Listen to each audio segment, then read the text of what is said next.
There's no magic bullet to things like anxiety. Life is hard and we are complex beings.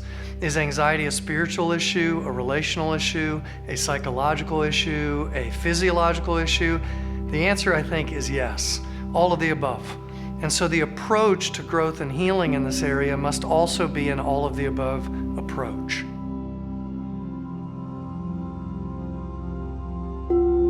My name is Joe, and I'm a licensed mental health counselor and also an ordained Christian minister.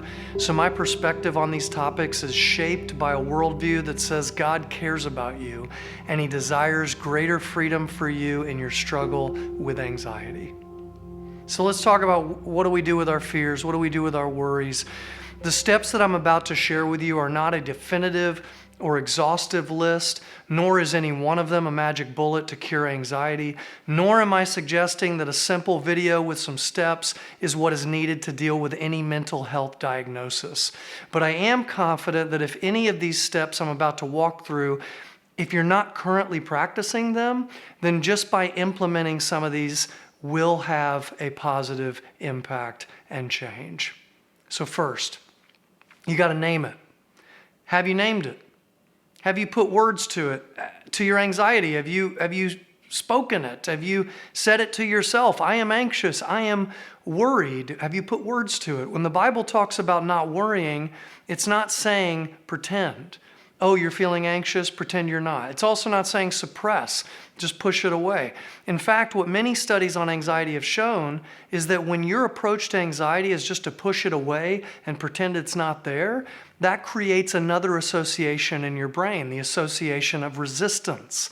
In other words, you have anxious thoughts, then you have resistant thoughts, and then those resistant thoughts just trigger more anxious thoughts. So a doctor of psychology named Stephen Hayes discovered it's actually in radical acceptance of the thoughts and the feelings that the anxiety actually begins to dissipate.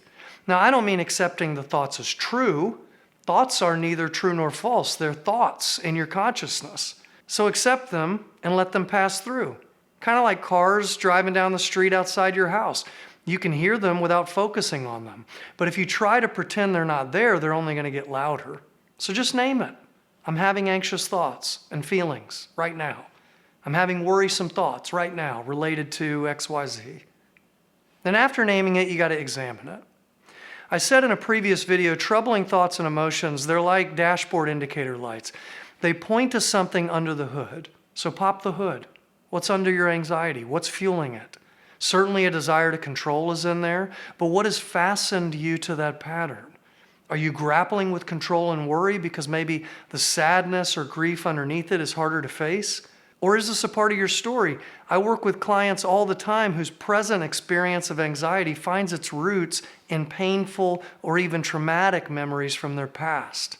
Part of the examination then is the examination and processing of those memories.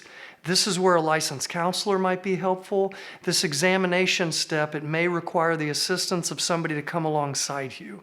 So you got to name it, you got to examine it, and then you got to share it.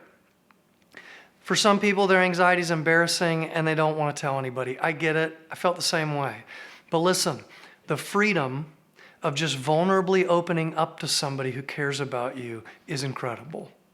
Years ago, I was in the height of my battle with anxiety, and I went on this mission trip to China with a group of people from my church that I was interning at. And I remember walking into this Chinese Pizza Hut, and by Chinese Pizza Hut, I mean it was an actual Pizza Hut in China.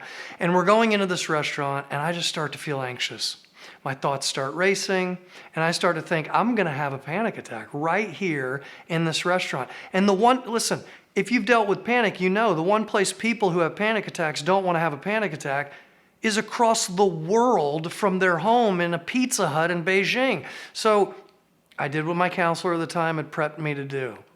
In this very scenario, share it. I took a couple of my closest friends on the trip. I took them aside and I said, here's the deal. Good chance total meltdown is about to happen. I'm feeling really anxious. I may pass out. We may all be going to a Chinese hospital tonight. And you know what they said? Go for it. We're here for it. We're here for you, whatever you need. Feel free to fall apart. We got you. It'll be okay. So do you think that I had a panic attack that night? No. Just the power of sharing it with people helped.